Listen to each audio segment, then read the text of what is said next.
Good morning, everyone. Welcome. Good afternoon to our friends in the United Kingdom and good evening to our friends in India. Thank you for joining us today. We have a fantastic episode for you. And I'll get started by just telling you a little bit about our episode and what we do here. So welcome to another episode of the Journey series. This is the series for and by entrepreneurs. We're hosted by Indian Startups. Indian Startups is a 90,000 plus member strong community, and it's a startup ecosystem bringing together entrepreneurs, investors, and partners to help nurture and empower new and growing startups. So this series provides members the opportunity to hear directly from successful entrepreneurs, and our guests share their experiences and learnings, and each session includes a Q&A where members can interact directly with our guests. Before I introduce our guests and our episode today, just some meeting guidelines. So one, please keep yourself on mute if you're not a speaker. May I request everyone to please keep themselves on mute if they're not a speaker. Second, participate, participate, participate. This series only gets better and better with your participation and your questions. So please send us your questions in the chat window and we will get them to our speakers as soon as possible and try to cover all of them. So we live in an unusual world at present. COVID-19 continues to change our world, and this episode today focuses on wellness for entrepreneurs. Entrepreneurs wear many different hats. They're individuals, they're employers, they're business owners, and they have numerous responsibilities. So this episode is for them. These are wellness strategies to maintain optimal health for them, to help them navigate themselves as well as all the people dependent on them through these uncertain times. Our expert guest today will share their tips and strategies for wellness and stress management during these times of turmoil. Our guest today, our first guest, is Rachel Henry. Rachel Henry is based in London in the United Kingdom, and she has over 10 years of experience as a personal trainer and corrective exercise specialist. Rachel has a demonstrated history of working in the wellness industry. Most of her career has been spent in a multidisciplinary clinical environment. And this is addressing postural imbalances, lower back pain, orthopedic rehab, and returning clients to pain-free function. Rachel has a background in exercise science, as well as holistic nutrition, and more recently, in fascial stretch therapy, and she'll tell us a little bit more about this today. She believes that every client deserves a holistic approach to their healthcare and strives to equip every client with the tools they need to feel more confident and in control of their own wellness. And she's going to share some of that with us today. Our second guest is Aditi Kaul. Aditi Kaul is a Toronto, Canada-based psychotherapist. She has 6+ years of experience in providing crisis intervention, therapeutic intervention, psychosocial rehab, and following up while working within a bio-psychosocial model and a trauma-informed framework. Aditi has training in CBT, mindfulness, and motivational interviewing while working within a recovery model and a holistic framework as well, similar to Rachel. Aditi has been providing individual therapy, group sessions, counseling, and workshops in the Toronto area. And I'm very pleased to welcome them both here today for a fantastic episode on wellness. Welcome, Aditi. Welcome, Rachel. Thank you for joining us today. Thank you so much for having me. Thank you. It's so great to have guests from across the globe and be able to get everyone together here and share your insights and your experiences and knowledge for our guests today. So I'll jump right in. First question to you, Rachel. What do you consider as the foundation of wellness? So for me, the foundation of wellness, there's a few different pillars that I like to focus on, movement being one of them. Obviously, as a physical exercise person, that would have to be a staple for me, and we're kind of made to move, or that's what I believe anyway. Wellness, hydration is one that's often forgotten. Breathing is another pillar. We can't get far if we're not breathing properly, or if we're not drinking water. So I would, if I had to put them in an order, it would be breathing, hydration, movement.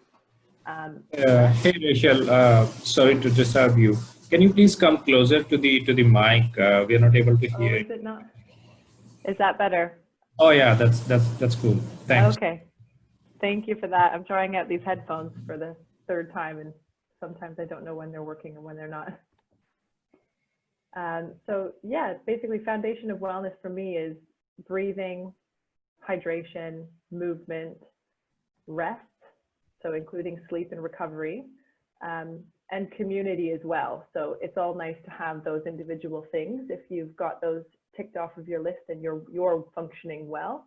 But if we function well alone, there's still this large piece of the puzzle missing, and that piece of the puzzle is our social interactions with other people. So those would be my pillars for wellness. So Rachel, can you elaborate more on the community, because we don't hear that too often when we read about health and wellness? Yeah, so in my sphere, community comes from group personal training or sport, or even just pairing people together for training. And this is how most of my clients end up getting the results that they want, because they've found somebody, meaning me or another personal trainer or another therapist, to pair up with, so to keep them accountable. And then when we have those other people to be accountable to, we're more likely to follow through on our actions. So we've all done it where we've set ourselves the goal, I'm going to get up in the morning and I'm going to do my exercise.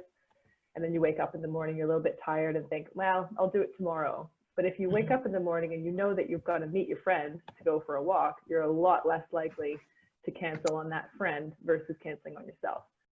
So that's one way. So can we think of community as our support system, even in the smallest of things like going for a walk? Yeah, of course. Anytime it's more than you, I would consider that community. There's us as an individual on our own, and then if you add in your family network, that's a community. If you add in your sporting network, sports are a fantastic way to keep people moving, as we all know. That's another community. Even a book club can be a community, but is in a different context, of course. But all of those are very, very key to overall well-being. Okay. Not just physical well-being. Okay, and now I'm going to turn it over to our other guest to get her perspective of what is the foundation of wellness. Aditi, over to you. So in counseling and psychology and therapy, there are multiple schools of thought. I go with one of the simple but very effective ones, which is CBT, like you mentioned in the introduction. And according to CBT, we believe thoughts, feelings, and behaviors play a huge role, or are really central to an individual and their functioning. So by that, by mentioning thoughts, feelings, and behaviors, what I need to add is they're not independent of each other. Each of us have these, live with these, but it's essential for them to be in sync. The way we live our lives these days, we kind of function in what I like to call autopilot, where our thoughts are usually predominant, and they trigger our behaviors, and our feelings are kind of, they're definitely there, but we don't really recognize them or acknowledge them and don't function according to them. And when that happens, when we're not really on the same page in terms of our thoughts, feelings, and behaviors, that often leads to a lot of trouble.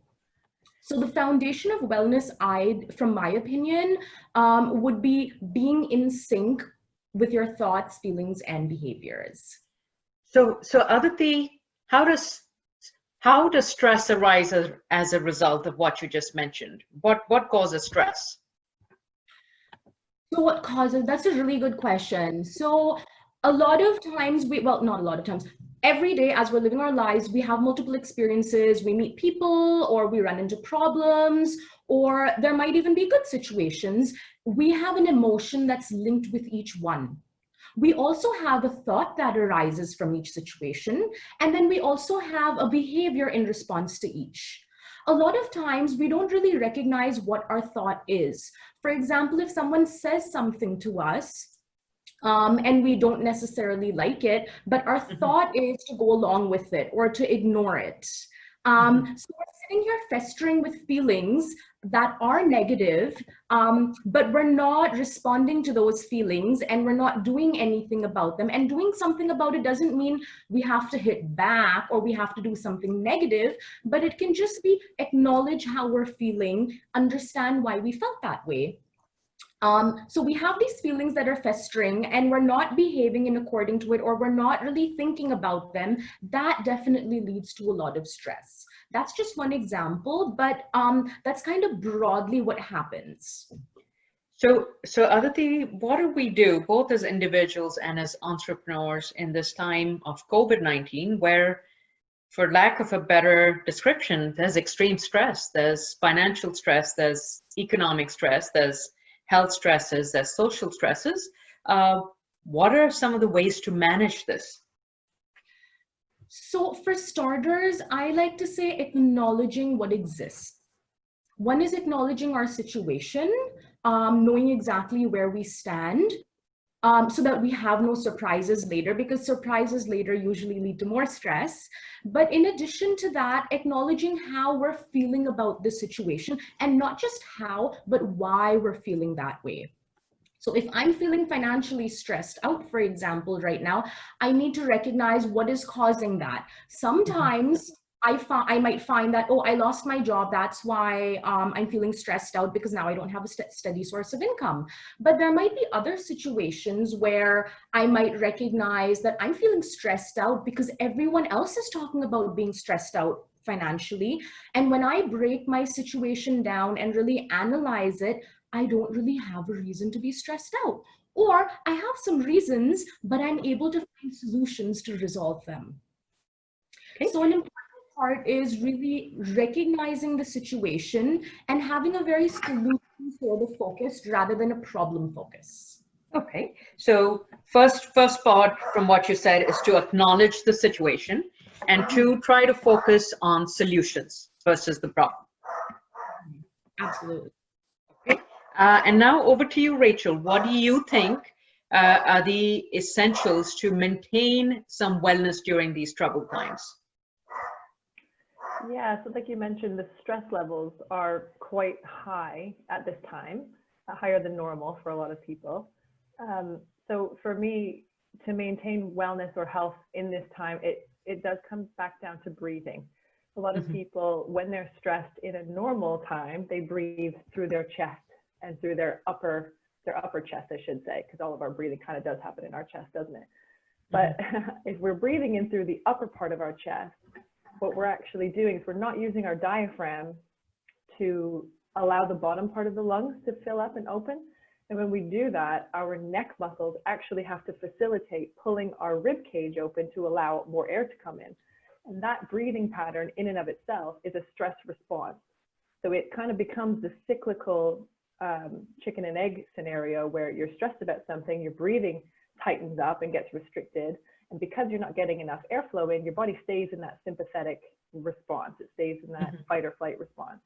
Learning how to diaphragmatically breathe and really fill up the lower parts of the belly and then the lungs by dropping the diaphragm down sends a message to the brain that you're safe, that it's okay, that you can relax, and switches from that sympathetic fight or flight state to the parasympathetic rest and digest state. So learning how to breathe properly is key. And then moving daily.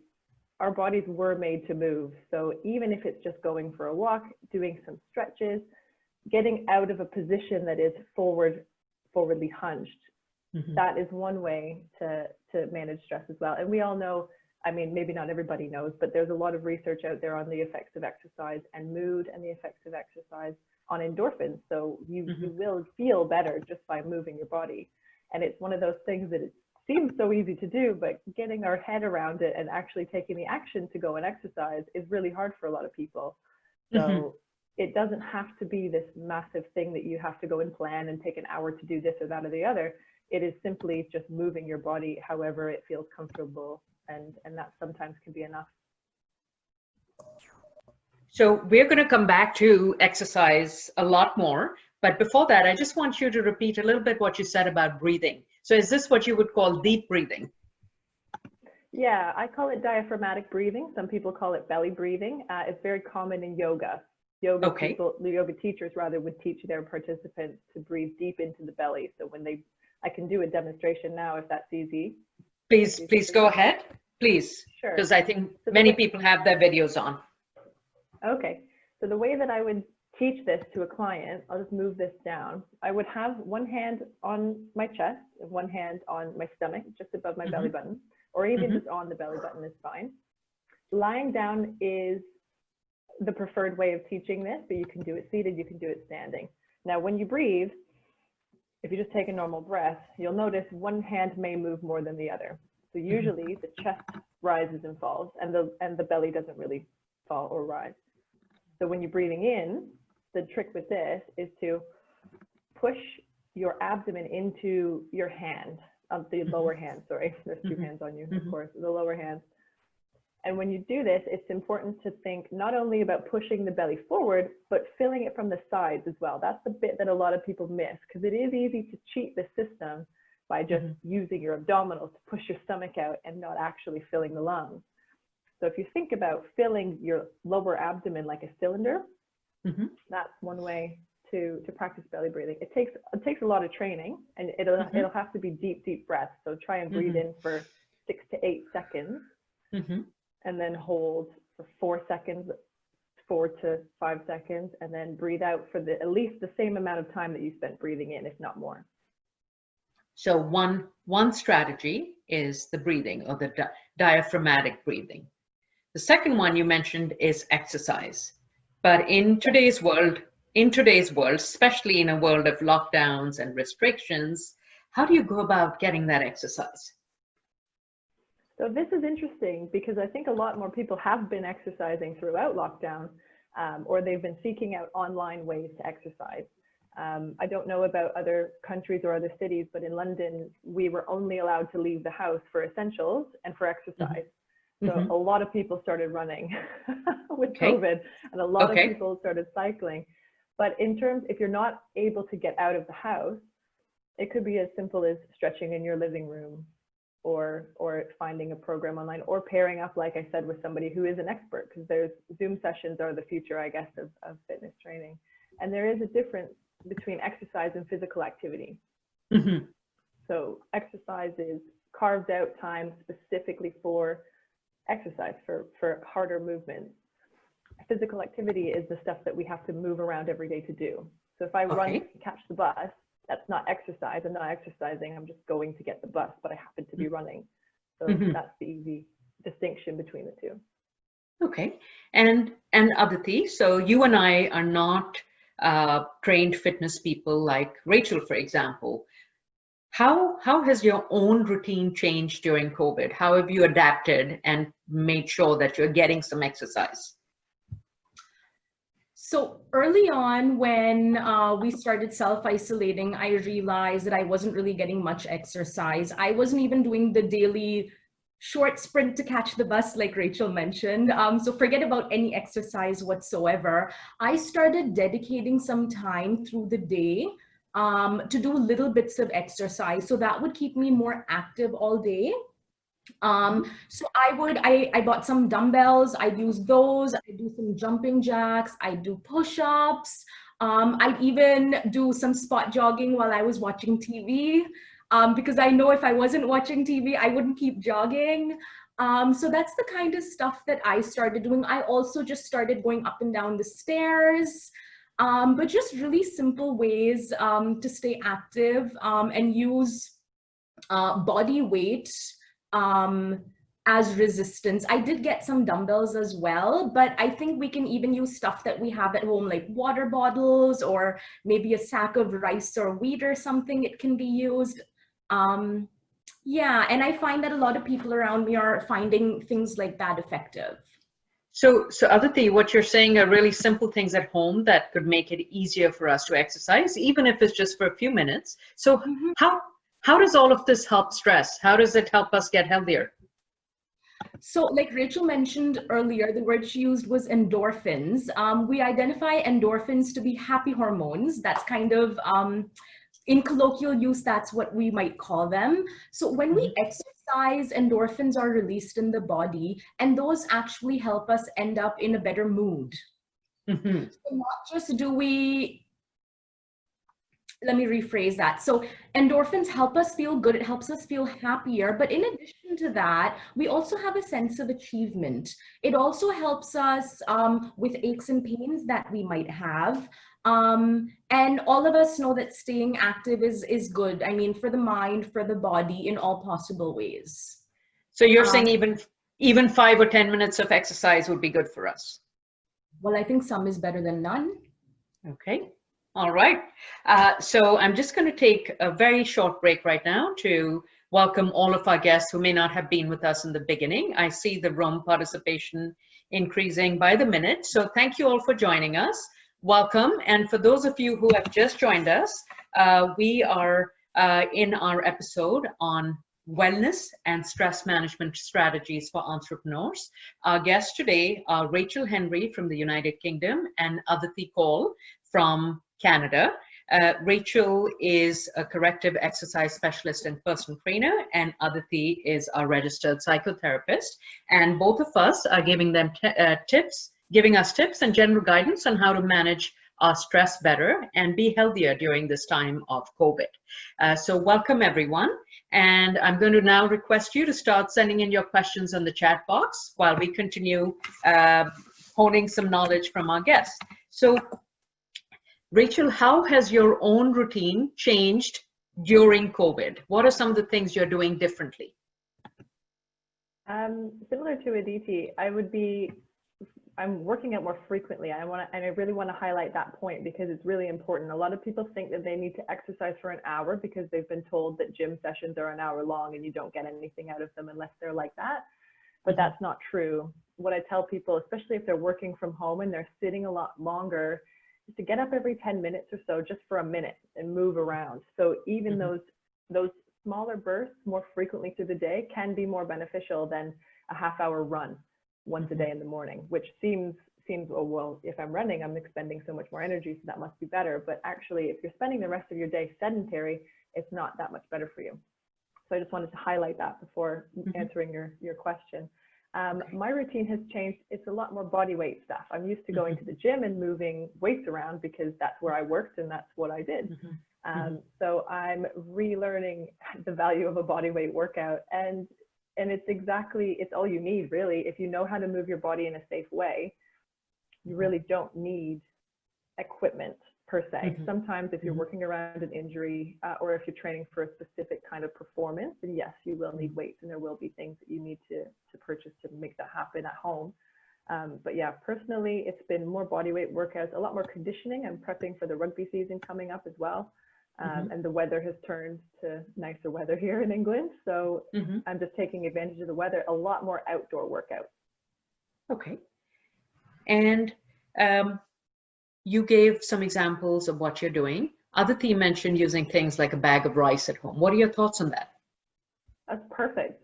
Anything that you can get your hands on that will add a little bit of resistance is great. I know people from the rugby club who are using tins of tomatoes, just anything. If you do enough reps of something, it's going to be challenging, especially with shoulders. You really don't need that much weight. And sometimes people are filling their rucksacks or their backpacks with books and then using those as a weight, lifting it over their heads or squatting with it.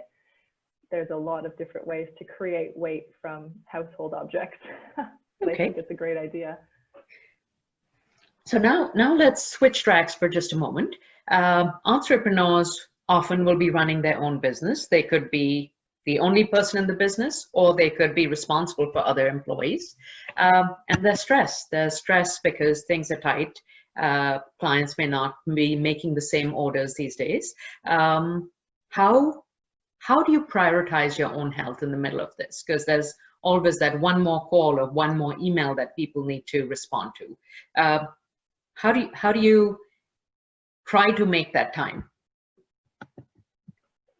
For me, it's a mindset of health is wealth. And I tell my clients this because a lot of them are high performing executives or athletes know this inside and out because they wouldn't be athletes if they didn't. But if you're not functioning and if your immune system's not running properly and if you're worn out because of burnout and increased stress, like many people are at the minute, you just will not be able to give that time and attention to your business. So it is the cornerstone of your business, because if you're the one running the business, you're the one that's in charge of everything. If you fall ill and you're sick for 2 weeks, then that's on you, and there's nobody that's going to be able to pick up the slack. I mean, sometimes there are obviously people build in safety nets for their businesses, of course, but I really just try and get people onto that mindset of health is wealth. So you're not taking time away from your business by giving time to yourself. What you're doing is you're creating more bandwidth for you to be able to give more to your business afterwards. Okay. Rachel initially had mentioned things like community. She had mentioned breathing. She had mentioned drinking water. What are some of the essentials that you would add to that, and give us more examples on how we can incorporate them into our daily lives? I think I'm going to repeat a lot of the things that Rachel said, because those are essentials. If I can just quickly comment on the earlier discussion of staying fit and healthy, I just want to, although Rachel really, she spoke my mind there, I just want to reiterate that it's a frame of mind that we need to maintain, and staying healthy doesn't really happen by chance. It's a choice that we have to make, and that we have to put efforts towards every day. We can cheat now and then, of course, but pretty much every day. Okay. Yeah. So we've been talking about physical health and getting some exercise, getting more hydration. How does this affect the mental health? Sorry, getting the exercise, how does it affect the mental health? How does the physical health affect the mental health? How does the physical health affect mental health? Okay. I would ask each of the participants to think about the times when they have gone for a jog or done a little bit of exercise, and that can mean even 5 or 10 minutes. And have them reflect on how their mood was, even if they stepped into that little burst of exercise in a bad mood, angry, upset, lazy, or just feeling less energetic, and how they felt post that little bit of exercise. And it can be 5 minutes or it can be an hour, whatever they did. It definitely boosts our mood. It boosts our productivity. And as entrepreneurs, I think that's so essential, because you have to be that, you constantly have to be that go-getter. And there's that pressure to be that sort of person to be successful. But with all the negativity and having to stay indoors and maybe work not going that well at this time, how do you make that happen? So staying active and healthy definitely is a good way. And speaking for myself, for example, I'm working remotely at present. Working remotely can be quite isolating to a degree, and different people are affected differently by isolation. What are some of the tips you'd suggest to those people if being at home is really tough for them, mentally and physically? The biggest one that I like to talk to people about is routine. When we're at home all day, pre-coronavirus times, that would be a weekend maybe, or a Sunday, we have no routine. We don't have any aims or goals, or we don't know what we're looking forward to. And the day flies by. By the end of it, a lot of times we haven't done anything very productive. And that leads us to not feel very good about ourselves. So a really good thing is have a day plan, have a routine. That doesn't mean you have to have everything planned out to the minute. And that doesn't mean you can't have time for rest and you can't have time for yourself. But even that should be planned out. It's just so that we maintain a good balance and we know what we're doing. Some people might work too much, so a routine is good for them, or a bit of a schedule is good for them so they know when they need to rest. Or some people, maybe they tend to get a little demotivated. So roughly knowing what activities they're going to do through the day, around what time, or how much time they wish to assign to it, keeps them on track and keeps them motivated to keep working and achieve their goals. So you mentioned rest. So I'm going to ask each of you on your thoughts on sleep. Why does sleep matter? Sleep is the time when our body is rejuvenating. I hear a lot of people saying or having thoughts such as, well, sleeping is a waste of time, we're not doing anything. But that is actually not true. Sleep is so essential. We may not consciously recognize what our body is doing because we're not really consciously doing something, but subconsciously there's a lot going on. So physically, our body is repairing, and I'm sure Rachel will talk some more about that, but our body is pretty much repairing all the physical damage that's happened through the day. Mentally, we're doing stuff like processing our thoughts that we've experienced through the day, forming memories. It's kind of like, I like to look at it as our brain has filing cabinets and our memories are files. So our brain is figuring out which filing cabinet to put and exactly where in the filing cabinet to put that file in. When we don't sleep well, our brain doesn't have enough time to do that, and the files get mixed up in the wrong cabinets, and that's why we find that we have memory issues when we're not sleeping enough. So that's some of them. There's a lot more, but it would take a lot of time, but sleep is definitely essential. Okay. And I'd recommend an average of 8 hours. Some people need more or less, but 7 to 9 is really what the range usually is. Okay. What if a person is not able to get that 7 to 9 hours? What happens? I think that's when we have to go into problem solving mode. And rather than focusing on the problem, focus on the solution. If I'm not getting my 7 or 8 or however many hours my body needs, if I'm not getting that amount of time to sleep, why am I not getting it? How can I maybe include another half hour before bed? How can I go to bed a half hour earlier? Or how can I maybe make sure I wake up a little later? Those are very important. Sleep in itself is very extensive. So it's not just the number of hours of sleep that you're getting, it's also the quality of sleep that you're getting that is important. So you need to be able to have the 8 hours of sleep should be uninterrupted. And if you are getting interrupted, then also identifying why you're getting interrupted is important. Are we waking up? If we don't recognize why we're waking up, is that anxiety, or are we just thinking a lot while we're asleep? Is it that it's too hot? Because that can wake us up too. Is there noise or other disturbances? There can be so many reasons. Okay.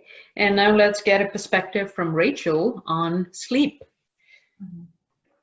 Yes, sleep is exactly as Aditi said, it's where our body recovers, and I didn't know all of that stuff about what our brains did, so that's even better. But in terms of the body, our sleep is when our cortisol levels are at their lowest. Cortisol is known as the stress hormone, and it's really important, and everybody thinks, oh, I need less cortisol and then I'll be fine. But cortisol is what wakes us up in the morning. It raises our blood pressure. If you don't have enough cortisol in the morning, you'll get really dizzy when you stand up. So cortisol has a natural kind of rise and fall throughout the day. It's highest in the morning, and then it goes down throughout the day, ideally, depending on how stressed we are. But in the evening, it's at its lowest, and growth hormone is at its highest. And growth hormone is one of the hormones that rebuilds our tissues. And if anybody's trying to lose weight or gain muscle, those two hormones have to be playing well together. And there's no way that you're going to make any movement on the scale or otherwise if your sleep isn't taken care of. You might see short-term gains if you're really pushing it, but they'll just end up gaining back more weight at the end of it. So physically, that's why sleep is very important. And mentally, as Aditi would say, that it's important for memory. It's important for, well, I mean, I can't say enough how important sleep is, but most of my clients, if they're really stuck getting results, it's because they're not sleeping well, or they're not drinking enough water. It's really those two simple things. How much water does a person need? The rule of thumb that I was taught was, it's a bit of math, but it's half of if you measure your body weight in pounds, you half that and have that many ounces a day.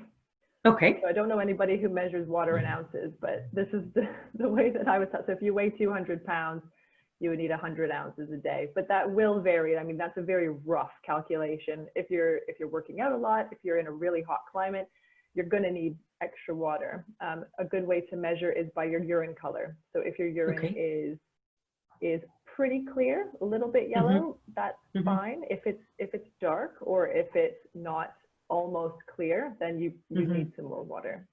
Okay. If your urine is clear all the time and you're peeing a lot throughout the day, then it could be that you're not absorbing the water that you're taking in. So a lot of times if people start drinking loads of water and they haven't really been, their body won't know how to absorb it in the time that they're intaking that water. So it takes a couple weeks. So I always tell clients to gradually increase their water intake if they're not used to drinking over 1 liter of water a day. So you mentioned it's generally related to the body weight. What about gender? Do men and women need different amounts of water?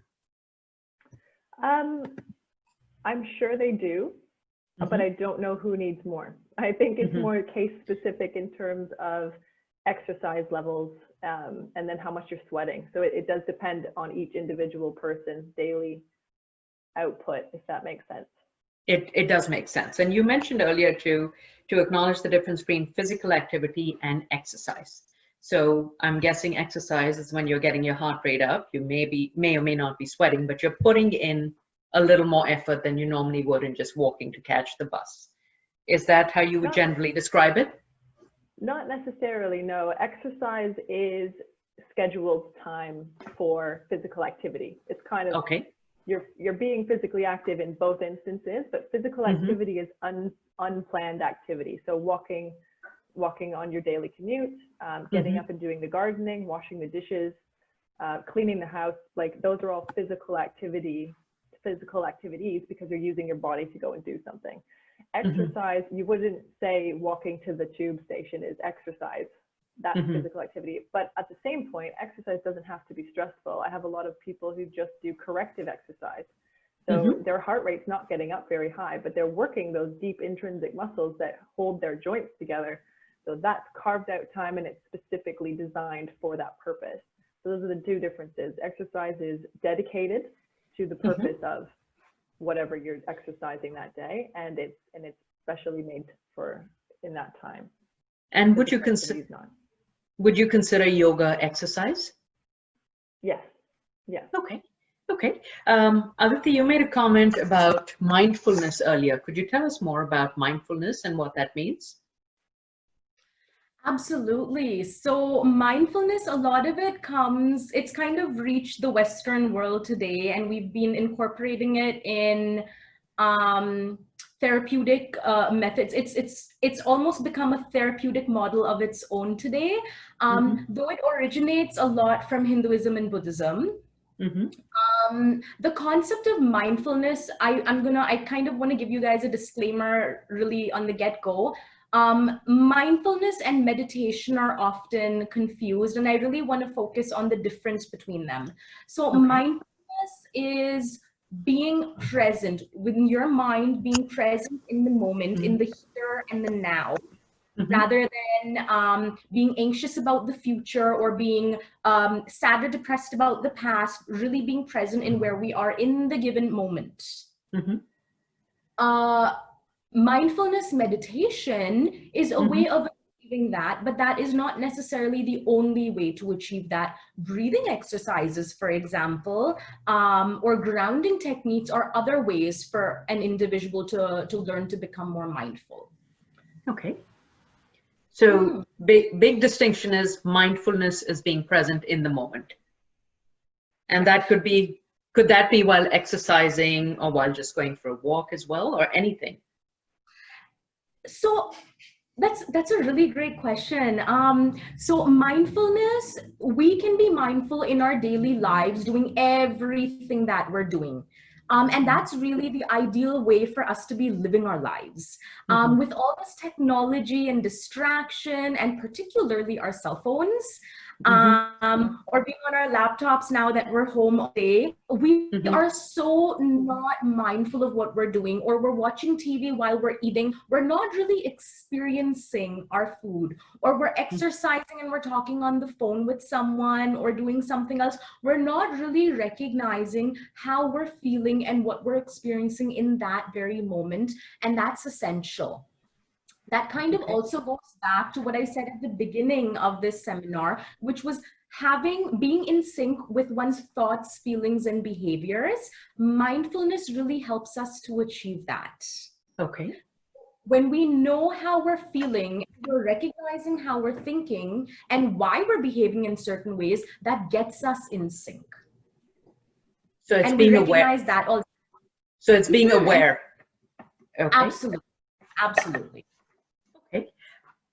How do we take this mindfulness and apply it to doing things that make us better? For example, going for a walk or trying to get a better sleep routine. Is it simply being aware of what we don't have and trying to focus on getting that? Mindfulness is also, I'm trying to find the right word, but it's kind of like making the choice. Okay. Every effort being dedicated and decided. So if we're going for a walk, mindfulness over there includes not just being present while we're walking, also recognizing, why am I going for a walk? What do I want to feel? When I'm on the walk, experiencing, what am I feeling? And it's not just emotions, it can also be, what am I feeling physically? Mm-hmm.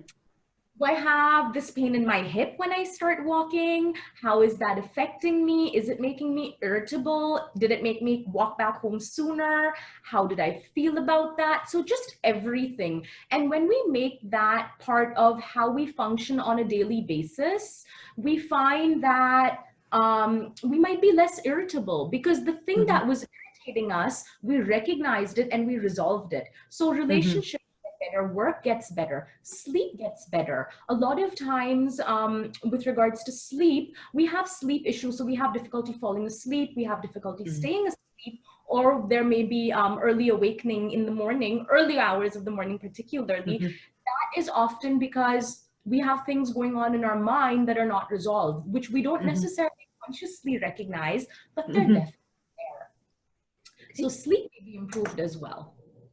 So a question to either of you who wants to jump in our society, especially with entrepreneurs and people running a business, it's hard for that leader, so to speak, to acknowledge that they might be feeling stress, or COVID is a really stressful time. What would you say to those individuals? I hear a lot of that, because feeling stressed out, we don't like to say that that is a part of our mental health, but it definitely is. And what I like to remind people is, if I got a cough or a cold, a little bit of anything really, or I broke an arm or something more severe, I do go to the doctor. And or if not, even if it's a cold, maybe I don't need to go to the doctor, but I acknowledge that I have a cold, I've got that virus, I need to rest, I need to give my body more fluids, and things of that sort. The same thing goes with mental health. Acknowledging it, and again, being mindful of it, leads to recovery. Okay. There's been a lot of unfortunate shaming around mental health, and even for things like stress. It's like a taboo word to say I'm stressed out, or I'm feeling anxious, or I'm not in a good headspace right now. But I call upon people really to say, talk about it and normalize it. Okay. And the talking could be with a friend, it could be with a colleague or a coworker, family member. And so really it goes back to the community that Rachel just mentioned. Yeah. So you can even talk to your doctor about it if you think that is needed, or you can talk to a therapist, but that's not always necessary. I think each person needs to make that decision based on how they're feeling and who they have around them. Okay. Rachel, anything to add to that? No, I think that's pretty spot on, obviously. She's the expert on this and I'm not, but yeah, I mean, I encourage people to get their thoughts out of their head. It helps a lot when you're not ruminating over these thoughts about, well, I can't talk to this person because then I'll look weak, and if I look weak and it's going to impact me on this way, and blah blah blah blah. You just, the stuff in your head is made up. It's not out there in reality, if that makes sense. So when you vocalize how you're feeling, or the thoughts, sorry, not how you're feeling, but or both, or the thoughts in your head, it helps you, like Aditi was saying, process it. And then once it's processed, you can kind of put it to one side. So those thoughts or not communicating those feelings can actually be a barrier, again, to your productivity, to your success. It's not a weakness to communicate those things. If anything, it's going to get you where you want to go sooner. Rachel, coming back to community and coming back to a lot of cultures where food is a large part of the equation, what role does nutrition play in getting through these stressful times, or just in general, in making us healthier? Nutrition plays a massive role in getting us healthier. So if we think about it in terms of just biology, what we put into our body is taken and it's used to build things.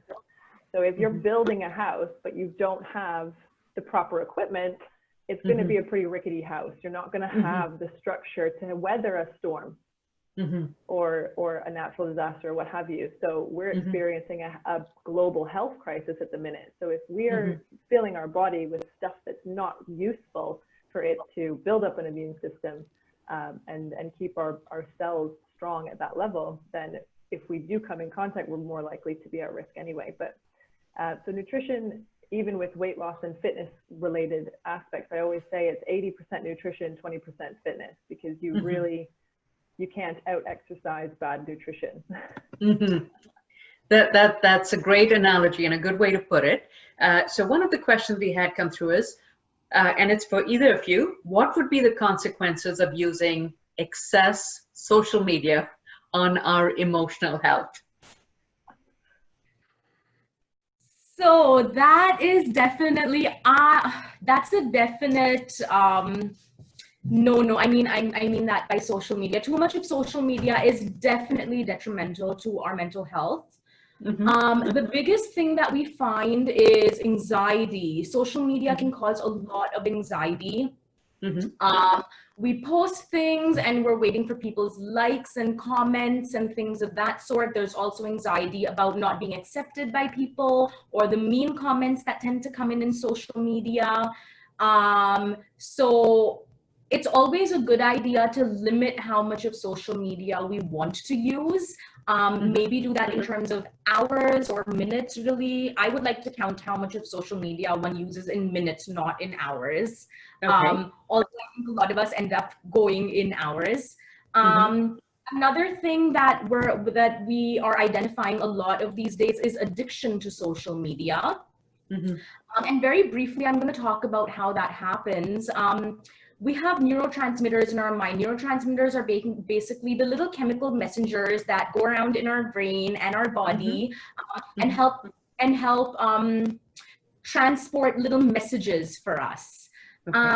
So there is a neurotransmitter called dopamine, which is implicated in addictions. So when we have a drink of alcohol or consume a drug or post something on social media or consume sugar, for example, all of these things have a similar reaction in our mind. Dopamine is released. And our brain likes this dopamine very much because it feels like it gives us the feeling of a reward. It's kind of like winning the jackpot. We win the lottery, dopamine is released again. So we want more and more of it.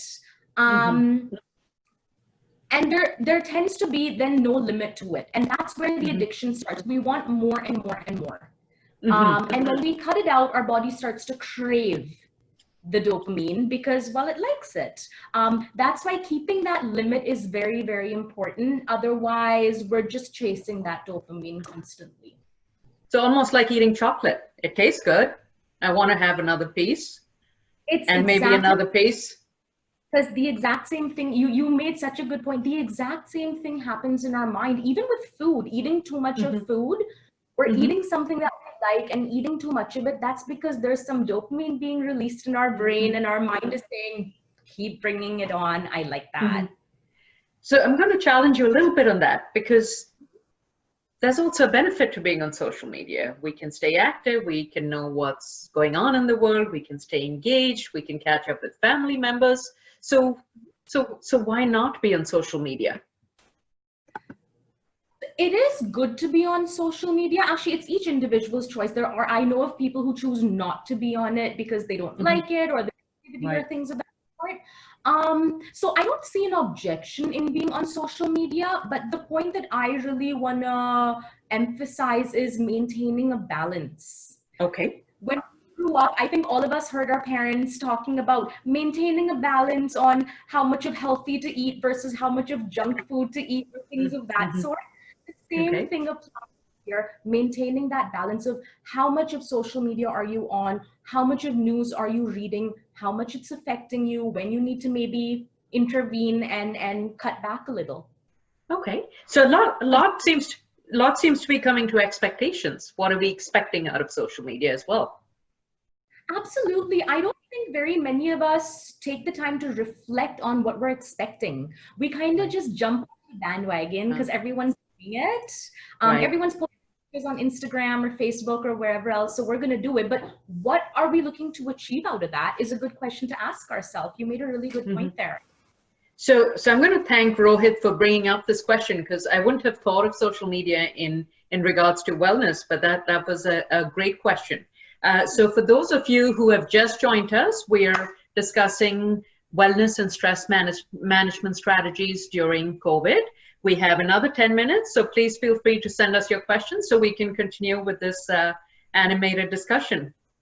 So please go ahead, Aditi. So just on the lines of, I think, what Rohit asked, and for everyone's benefit, I would want to add that social media can definitely be used positively as well, especially when the pandemic started. I saw that people were posting, experts like Rachel, I don't know if she was, but other people were posting videos of exercises or dances that you could play and follow. So it can definitely be used to one's benefit, but it can also be detrimental. So being mindful of that and it is essential. Rachel, what are some of the activities? Aditi just mentioned dancing, and that's a very social and fun activity for people, which is a form of exercise. We feel good. Possibly some dopamine is being released, and we want to do more of it. What are some of the other things we could do as part of our community? You mentioned, for example, even a book club early on. What are some of the physical activity tips you'd suggest for working with community? It does depend on the local rules that you're currently under at the minute, of course, and where you are along the lockdown rules. But now that things are starting to open up again, at least in London, we're allowed to have 2 households together at a time with social distancing. So I guess as long as you can maintain social distancing, even walking in the park, I mean, walking is one of the most basic human things that we can do. And it's very, very beneficial. A lot of people think, well, if I can't go for a run, or if I can't do some really hard, vigorous cardio exercise, then it's not worth doing. But walking is probably one of the most underrated things that we can do for our health. So I would start a walking club, or if you like cycling, there's loads of people who enjoy cycling as well. Or even Zoom classes. A lot of people have been connecting with their teams or with their families, and they've been doing Zoom workouts. I mean, the internet is full of workouts that people can try. I would just caution people to use their own judgment as to what feels good for their body. Don't push yourself through something just because the workout says this, you have to do X amount of reps, because that's when people start coming to me for injury management, which we don't want. So use that cautiously, but yeah, use all the same methods of connecting with people as you would if you just wanted to call and have a chat and talk about how your life is. You can use all of those same methods to input exercise. So I'm just going to recap what you said. Walking is one of the most underrated forms of physical activity. So we're encouraging everyone to walk more wherever they can. Question coming through specifically for Aditi. How safe is it to share our mental health issues with anyone other than a doctor? We could be looking for relief, but what if it turns out differently by talking to someone else? That's a really good thing to keep in mind when we do want to talk to someone. That's why when we were talking about that earlier, I said a trusted person. So one is the person should be a trustworthy person. We don't want that the person that we confide into goes and shares what we're feeling or thinking with a third person. But another thing to keep in mind is our friends and family, though they may be trusted people and they may be well-wishers, they may not be equipped with the skills to really help us. So they may lend us that ear that we need, but what about the solutions we need? They may not be able to help us with that. So a doctor or a therapist may be helpful for that. I'm not going to say that for every stress or every trouble that we have, we must go to a doctor or therapist, but I think each one of us really need to make that distinction or recognize how severe or critical our situation is, or how essential it is for us to go and speak with a professional. Okay. Another question that's come through is, how can mindfulness help in clearing anxiety?